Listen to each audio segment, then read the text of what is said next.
Hi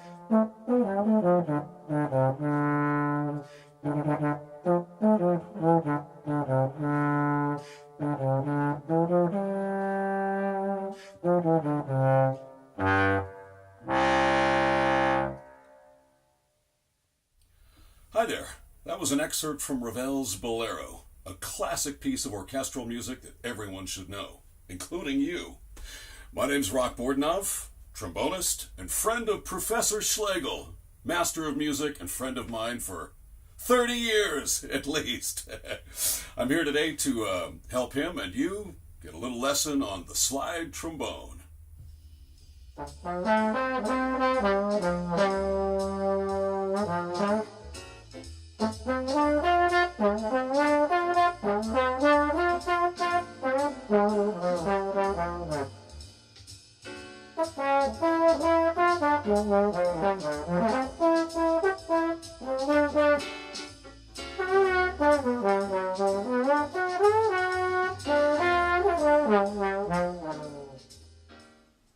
The trombone has many uses, from its roots to Dixieland and jazz all the way back many years ago to symphony orchestras, jazz bands, marching bands.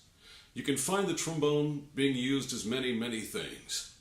But the one thing it should never be used as is a lamp. Like this 1923 mellophone that was just a very bad idea. It's very stuffy, sounds terrible, and should never be used anywhere except as a lamp. The trombone is an instrument that exists in the brass family, and it is kind of in the middle of the brass family. At the top you have the trumpets, French horns, trombone, and then the tubas at the bottom. Like in the string section, you have the violins at the top, viola, cellos, and then the string bass.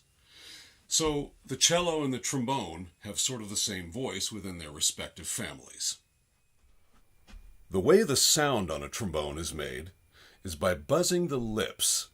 It starts from right here. This is called the embouchure, and every instrument in the brass family uses the embouchure. So this is how you buzz your lips.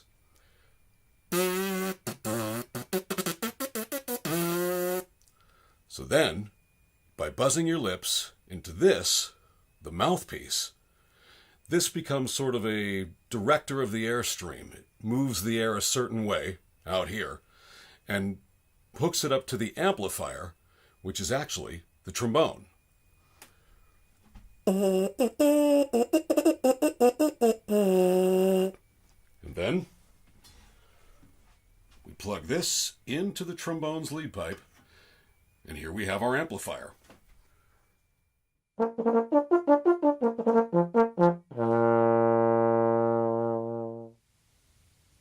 This next piece is an excerpt from American composer Aaron Copland. This is called Fanfare for a Common Man.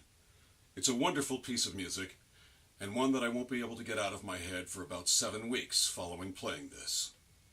Enjoy.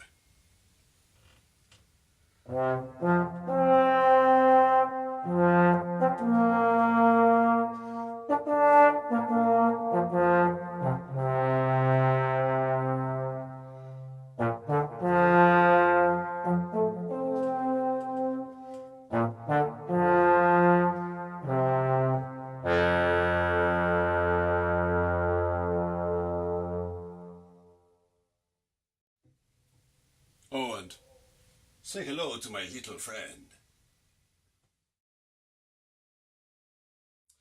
Now that we know how the sound is made, buzzing into the mouthpiece that goes into the horn, what we need to know is, how does it all work? Every brass instrument, from the very top trumpets to the very low-sounding tubas, including the trombone, are all built on a system called the partial system. It starts very low, the very lowest partials, and goes all the way to the very top, just like a building. And within those partials is how we make music. If you can picture a trumpet player standing in a field playing a memorial, maybe at a cemetery or something, a patriotic cemetery, he's holding an instrument that has no valves, but he plays a song that is very important, that honors the people who've passed before us, war heroes and things like that. Do you know what it's called? Tap. Snaps. Right. So that song is built on the partial system. No valves are needed to play that song. And the reason is the very first instruments never had any valves. Those got added later. But here's this. Check it out.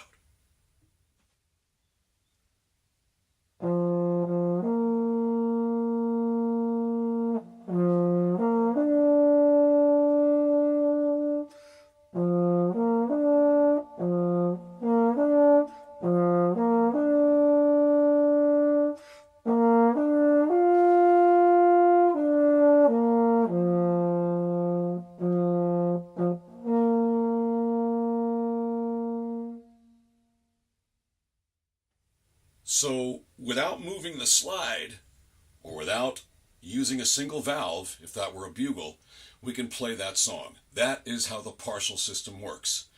From very low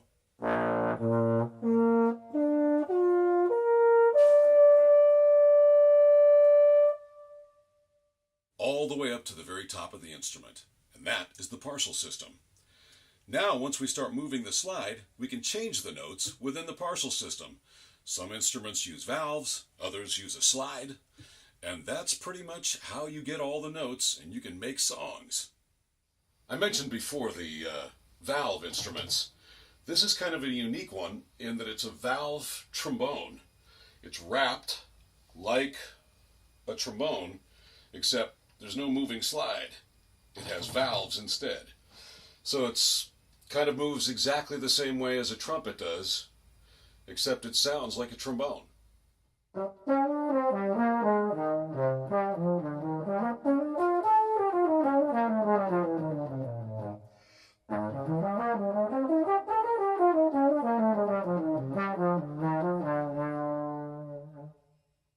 Something brass players are often called upon to do is use mutes, which are basically things that get shoved into the bell to change the sound.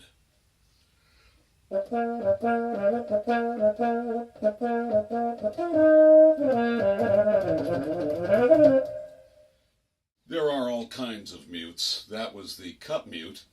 This one here is the Harmon mute. It has a movable stem, which is, there it goes.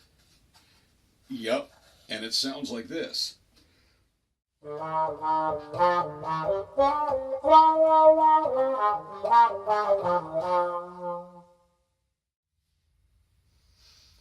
that, my friends, is the world of trombone. Bass trombones, valve trombones, regular trombones, they're all super cool. And the greatest thing about them is when you play one, you get to meet some great people. Like me, for example. Had I not played trombone, I wouldn't have gotten to meet your teacher, Mr. Schlegel. Some 30-odd years ago, we started playing together in marching band, and had it not been for this instrument, we'd never have met. And, you know, hey, the rest is history.